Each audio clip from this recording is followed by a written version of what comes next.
Halo dokter, Halo. mau tanya-tanya sedikit tentang perjalanan sampai sekarang dokter kok bisa mendapat gelar sebanyak itu, boleh diceritain mungkin? Sebanyak itu ya. Iya. Oke. Selamat sore, selamat pagi, selamat malam, sahabat Aurel. Hari ini kita santai ya. Kita bincang-bincang santai di rumah sambil main-main, sambil healing juga ya kita. Jadi tadi gelarnya saya itu sebenarnya nggak panjang, masih banyak yang lebih panjang. Jadi cuman dokter Nora Ariati, MKes, Magister Kesehatan, SPKK, FINSDV, FAADV. Jadi sebenarnya gelar akademisnya itu cuman sampai di SPKK. Kalau FINSDV, FAADV itu adalah anugerah.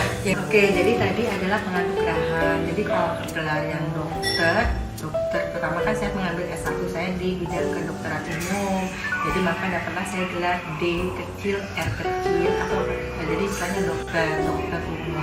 Kemudian saya mengambil spesialis, yaitu spesialis kesehatan kulit dan kelamin. Setelah dari dokter umum saya mengambil spesialis, jadi di kedokteran itu ada spesialis kulit, ada spesialis bedah, misalnya ya, ada spesialis penyakit dalam. Nah, saya mengambil jurusan kulit dan kelamin, maka dapatlah gelar saya sebagai SPKK alias spesialis kulit dan kelamin. Kemudian ada gelar satu lagi, Magister Kesehatan. Itu adalah gelar akademi yang strata 2. Jadi saya mendalami di bidang epidemiologi kesehatan, sehingga gelar saya dapat lagi menjadi Magister Kesehatan. Nah, kemudian gelar yang terakhir adalah gelar doktoral atau D besar R besar, atau kadang-kadang ada yang menulis D besar R kecil ya. Nah, itu adalah gelar akademi tertinggi untuk seorang akademisi. Jadi ada S1, S2, S3. Kalau dokter tadi sarjana kedokteran itu S1, Magister Kesehatan atau MPes tadi strata 2. Nah, yang doktor itu strata 3. Jadi gelar saya yang terakhir yang saya dapatkan terakhir lulus tahun 2019, itulah ada gelar doktor yang paling depan, yang besar, R besar atau besar, R kecil. Jadi seperti itu perjalanannya. Tentunya untuk mendapatkan gelar-gelar seperti itu memang panjang ya. Mulai saya dari S1 tahun 1991 sampai terakhir saya masih sekolah, lulus tahun 2019 baru dapat gelar itu.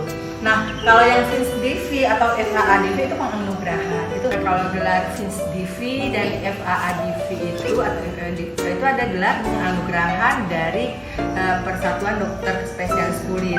Kalau FINSDV itu penganugerahan dari spesialis kulit nasional atau Indonesia. Tapi kalau FAADV lebih ke arah regional atau luar negeri, sudah ke arah internasional. Jadi untuk mendapatkan itu sebenarnya juga bukan penganugerahan murni, kita juga ada usaha di situ sebagai reward. Sosialisasi saya atau bekerja sosial juga di bidang kulit. Ada syarat-syaratnya. Setelah itu terpenuhi, baru saya mendapatkan anugerah sebagai FINSDV. Nah, untuk FAADV saya juga harus mengabdikan hidup. Jadi misalnya nih gelar FAADV tadi, kita kan harus mengabdikan ilmu kita di bidang dermatovenerologi ini secara internasional ya, tidak cuma di Indonesia. Jadi kenapa saya bisa dapat? Karena saya sudah melakukan penelitian, riset, dan menulis itu dan diterima accepted di jurnal internasional yang sudah diakui. Itu salah satunya. Juga saya berbicara atau presentasi di bidang keilmuan saya di luar negeri. Misalnya waktu itu saya di Goa, India. Saya membawakan presentasi mengenai kasus yang saya tangani di situ. Kemudian di Italia, Milan, saya bawa 2 kasus, yaitu kasus PRP dan PRF dan juga tarik benang. Nah, waktu itu kita di SFP. Jadi syarat-syarat itu juga sehingga saya bisa mendapatkan gelar FAADV tersebut. Jadilah gelar saya menjadi FINSDV, kemudian FAADV itu yang terakhir. Ya, jadi kita misalnya untuk mendapatkan gelar yang panjang itu tadi tentunya dengan usaha, dengan ya susah payah, tidak gampang ya. Cuman bukan berarti untuk gagah-gagahan, sahabat Aurel. Jadi kita mendapatkan ilmu itu fungsinya memang untuk mengabdikan hidup kita untuk orang lain. Jadi seperti saya, keilmuan saya gunakan untuk mengobati pasien, membuat pasien lebih nyaman dengan kulitnya. Juga untuk memotivasi anak-anak. Jadi misalnya saya ada anak saya 2, memotivasi bahwa saya belajar sampai tahap terakhir. Jadi walaupun usia sudah mungkin kok kayaknya kerajinan banget ya belajar terus, tapi itu merupakan itulah motivasi kita untuk tetap harus belajar sampai tua, sampai mungkin kita akhir hayat.